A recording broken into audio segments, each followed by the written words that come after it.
কি বন্ধুরা, ভয় পেয়ে গেলে নাকি? ইয়েস। আকাশ খারাপ, বাড়ি যেতে হবে সবাইকে। ভিজা চলবে না, ভিজলে আবার জ্বর আসবে, আম্মু বকা দিবে কিন্তু।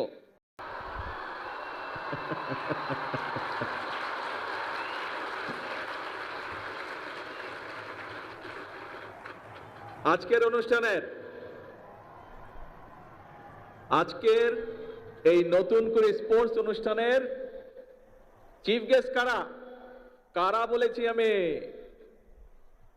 এই যে গ্যালারিতে ছোট বন্ধুরা বসে আছো, তোমরা হচ্ছে আজকের অনুষ্ঠানের চিফ গেস্ট।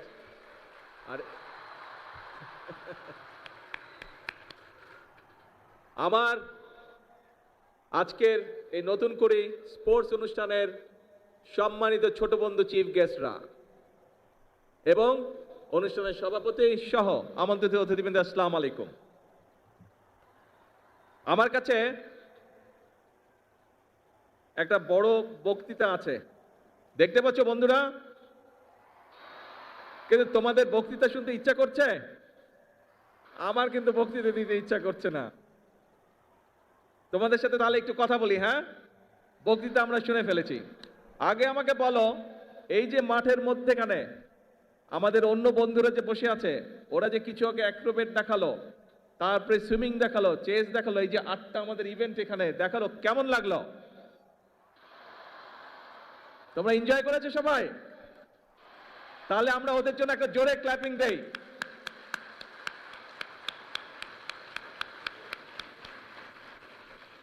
এখন এই যে আজকের এই অনুষ্ঠানটা, এই যে নতুন করে স্পোর্টস, এইটার আইডিয়াটা কিভাবে আসলো সেই গল্পটা আমি তোমাদেরকে বলবো। বেশি বড় গল্প না, ছোট গল্প। শুনবে?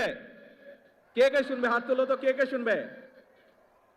Very good. আচ্ছা, ঠিক আছে। এইটা প্রায় 4-4.5 বছর আগের কথা। আজকে থেকে 4.5 বছর হবে। 4.5 বছর আগের কথা।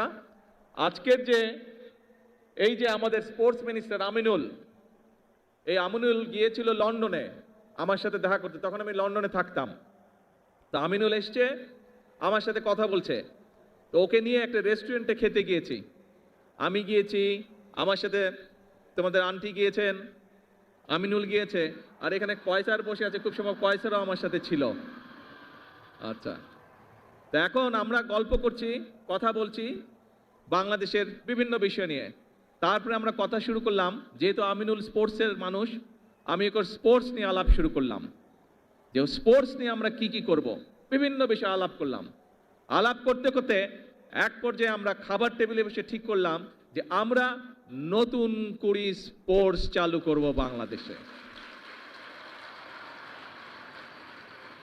আর এই নতুন করে স্পোর্টসে কারা থাকবে? এই যে তোমরা আজকের এই গ্যালারিতে বসে আছো, তোমাদের সাথে কিন্তু আরো প্রায় সবগুলো জেলা কিন্তু অনলাইনে কানেক্টেড, কিন্তু সারা বাংলাদেশ কিন্তু তোমাদের সাথে কানেক্টেড। সব বাংলাদেশের নতুন করির বন্ধুরা, ছোট বন্ধুরা, তোমাদের সকলকে আমি বলছি, শুধু সিলেটে যারা তারা না, পুরা বাংলাদেশকে আমি বলছি, সব বন্ধুদেরকে, এইটা হচ্ছে আজকে তোমাদের অনুষ্ঠান। তোমাদের মধ্যে থেকে ইনশাআল্লাহ ভবিষ্যতে আন্তর্জাতিক মানের খেলোয়াড় তৈরি হবে। তোমাদের মধ্যে থেকে ইনশাআল্লাহ ভবিষ্যতে আন্তর্জাতিক মানের বড় বড় ডাক্তার তৈরি হবে। তোমাদের ভিতর থেকে ভবিষ্যতে ইনশাআল্লাহ আন্তর্জাতিক মানের লয়ার তৈরি হবে। তোমাদের মধ্যে থেকে ভবিষ্যতে ইনশাআল্লাহ আন্তর্জাতিক মানের ইঞ্জিনিয়ার তৈরি হবে। তোমাদের ভিতর থেকে ভবিষ্যতে ইনশাআল্লাহ আন্তর্জাতিক মানের আর্কিটেক্ট তৈরি হবে। এবং তোমাদের ভিতর থেকে ভবিষ্যতে নেতৃত্ব তৈরি হবে।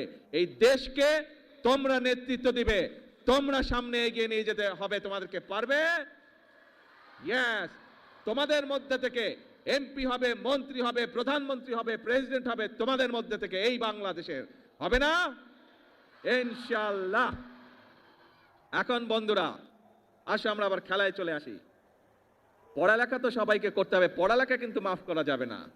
কিন্তু পড়ালেখার পাশাপাশি প্রত্যেককে খেলতে হবে, খেলতে হবে, নিজেদেরকে তৈরি করতে হবে।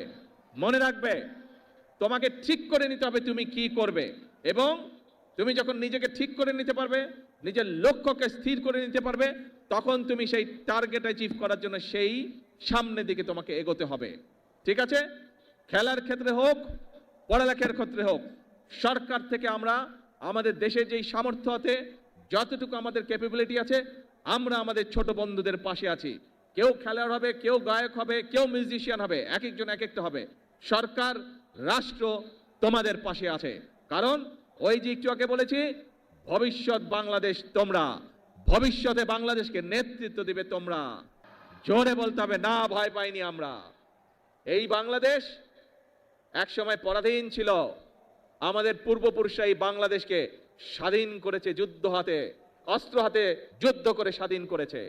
তারপর বিভিন্ন সমস্যা হয়েছে দেশে। আমাদের দেশের মানুষরা, বিশেষ করে তোমাদের মনে আছে 2024 সালের 5ই আগস্ট এই দেশের ছাত্র জনতা এই দেশের মানুষকে আবার স্বাধীন করেছে। আবার আমরা সামনে এগিয়ে চলার পথ পেয়েছি প্রিয় বন্ধুরা। ঠিক আছে? ভেজা যাবে না। আমরা অনুষ্ঠান শেষ করে দিব তাড়াতাড়ি, সোজা সুন্দর বাড়িতে যেতে হবে। ঠিক আছে? আর আজকে থেকে সকলকে প্রতিজ্ঞা নিতে হবে যে এই বাংলাদেশ তোমার, এই বাংলাদেশকে গড়ে তুলবে তুমি, এই বাংলাদেশকে বিশ্বের বুকে পরিচিত করাবে তুমি, তুমি আর তুমি। আল্লাহ হাফেজ। বাংলাদেশ জিন্দাবাদ।